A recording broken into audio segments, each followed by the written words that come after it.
Υπάρχουν κάποια μυστήρια σε αυτόν τον κόσμο που η ανθρώπινη λογική και η επιστήμη αδυνατούν να εξηγήσουν. Ένα από τα πιο συγκλονιστικά και ορατά θαύματα της Ορθοδοξίας μας επαναλαμβάνεται κάθε χρόνο, τις ίδιες ακριβώς ημέρες, σε ένα πανέμορφο νησί του Ιουνίου, την Κεφαλονιά. Από τις 6 έως τις 15 Αυγούστου, την περίοδο δηλαδή που η Εκκλησία μας ζει μέσα στην κατάνοιξη του 15 Αύγουστου, δεκάδες μικρά φίδια εμφανίζονται από το πουθενά μέσα σε δύο συγκεκριμένους ναούς του νησιού. Φίδια που δεν δαγκώνουν, δεν φοβούνται τους ανθρώπους και φέρνουν πάνω στο κεφάλι τους το σχήμα του σταυρού. Ποια είναι η κρυφή ιστορία όμως πίσω από αυτό το μοναδικό γεγονός και τι συμβαίνει τις ελάχιστες χρονιές που τα φιδάκια αυτά αρνούνται να εμφανιστούν? Στο σημερινό βίντεο θα ταξιδέψουμε στην Κεφαλονιά για να δούμε ένα αλλοζώντανο θαύμα της Παναγίας μας που προκαλεί δέος. Μέρος πρώτο. Η προσευχή των μοναχών και οι πειρατές. Για να καταλάβουμε το θαύμα, πρέπει να γυρίσουμε τον χρόνο πολλούς αιώνες πίσω, στα χρόνια της τουρκοκρατίας και των πειρατών. Στο χωριό Μαρκόπουλο της Κεφαλονιάς υπήρχε ένα γυναικείο μοναστήριο αφιερωμένο στην Παναγία. Μία μέρα πειρατικά καράβια φάνηκαν στον ορίζοντα. Οι πειρατές αποβιβάστηκαν στο νησί και κατευθύνθηκαν προς τη Μονή με άγριες διαθέσεις, έτοιμοι να λαιλατίσουν το μοναστήρι και να βασανίσουν τις μοναχές.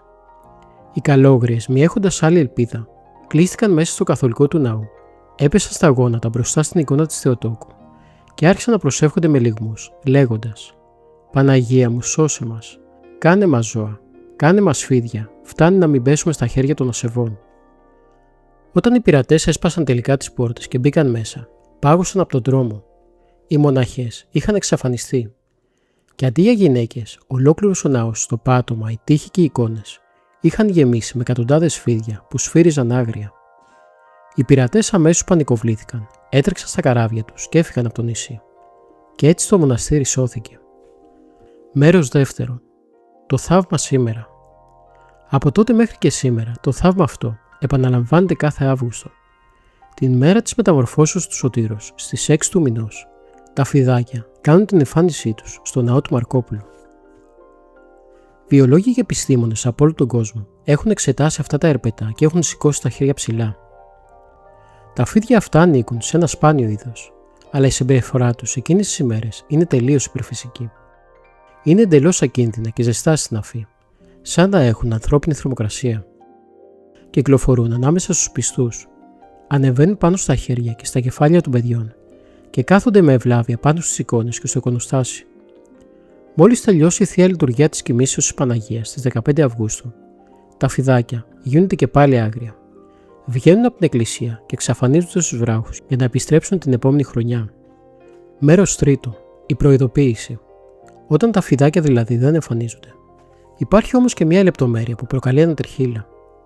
Η παράδοση της Κεφαλονιάς λέει ότι αν μια χρονιά τα φιδάκια δεν εμφανιστούν, αυτό είναι ένα κακό σημάδι. Μια προειδοποίηση για κάποια μεγάλη καταστροφή που έρχεται στο νησί στην πατρίδα μας. Στην πρόσφατη ιστορία τα φιδάκια δεν εμφανίστηκαν το έτος 1940, τη χρονιά δηλαδή που η Ελλάδα μπήκε στον Παγκόσμιο Πόλεμο. Επίσης δεν εμφανίστηκαν το έτος 1953, όταν λίγες ημέρες μετά ένας ισχυρότατος και φωνικός σεισμός ισοπαίδωσε σχεδόν ολόκληρη την Κεφαλονιά. Η παρουσία τους λοιπόν δεν είναι μόνο ένα θαύμα, αλλά και μια ευλογία, μια σφραγίδα προστασίας της Παναγίας μας για το νησί. Τα φιδάκια της Παναγίας μας υπενθυμίζουν ότι η πίστη μας είναι ζωντανή και η Μητέρα του Θεού βρίσκει πάντα τρόπο να προστατεύσει όσους την επικαλούνται με ειλικρίνεια και συντριβή καρδιάς. Εσείς πείτε μου, έχετε ταξιδέψει ποτέ στην Κεφαλονιά το 15 Αύγουστο για να δείτε αυτό το θαύμα από κοντά? Αν αυτό το βίντεο σας άγγιξε, αφήστε μας ένα like και ένα σχόλιο. Η Παναγία να σας σκεπάζει με τη χάρη της. Αμήν.